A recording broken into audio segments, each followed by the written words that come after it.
আমার প্রাণপ্রিয় ভাইরা, আসসালামু আলাইকুম ওয়া রাহমাতুল্লাহ। হিন্দু ভাইদের প্রতি আমার আন্তরিক শুভেচ্ছা।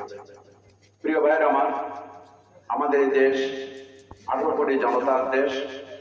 এদেশের বিভিন্ন ধর্মের লোক, বিভিন্ন দলের লোক, আমরা বিভিন্ন জাতি গোষ্ঠী মিলে, আমরা সবাই মিলেই আমরা বাংলাদেশি।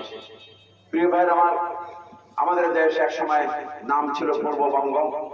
যখন ছিলাম আমরা ব্রিটিশ ভারতের অধীনে, এরপরে পাকিস্তান আমলে আমাদের দেশের নাম ছিল পূর্ব পাকিস্তান। আমরা বর্তমান বাংলাদেশ, আমাদের প্রাণের দেশ, আমাদের জন্মভূমি।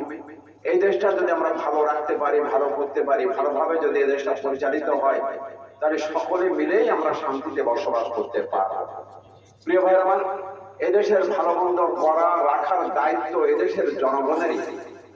প্রিয় ভাই আমার, মহান রব্বুল আলামিন তিনি বলেন, যে জাতি তার অবস্থান পরিবর্তন করতে চায় না, আল্লাহ সে জাতির অবস্থা পরিবর্তন করেন না।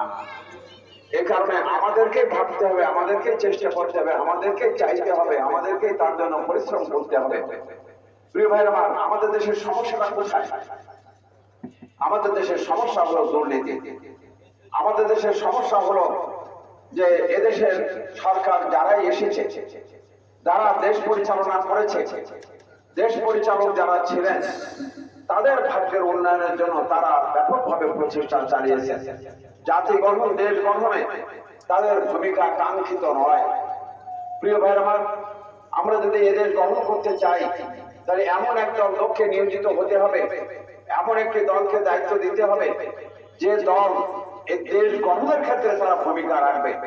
তারা তাদের পরিবার পরিজনের ভাগ্য উন্নয়ন, তারা তাদের নিজেদের ব্যাংক ব্যালেন্স বাড়ানো, তারা তাদের নিজেদের বাড়ি ঘরের উন্নয়ন বা তাদের ব্যবসা বাণিজ্যের উন্নয়নের চিন্তা না করে পুরা 5টি বছর ধরে যারা জনগণের খেদমতে, জনগণের কল্যাণের জন্য নিজের দেশকে উন্নত করার নিমিত্তেই এই 5টি বছর প্রাণপণ চেষ্টা সাধনা করবে, এমন একটি দলকে আমাদের বেছে নিতে হবে।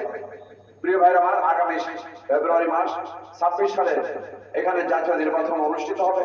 সে অনুষ্ঠানে আমরা এদেশের সাধারণ মানুষ, আমরা সাধারণ ভোটার যারা, আমাদের সুযোগ আছে যে আমরা কেমন ধরনের আমরা দলকে, ব্যক্তিকে আমরা বেছে নেব, যে দল বা ব্যক্তি আমাদের কল্যাণের জন্য কাজ করবে।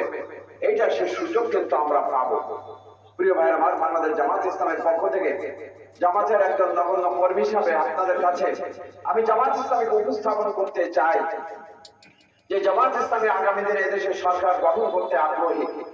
জামাত ইসলামী তারা কতবার আসনে বিজয়ী হতে আগ্রহী। জামাত ইসলামী এই দেশ পরিচালনা করতে চায় এমন ভাবে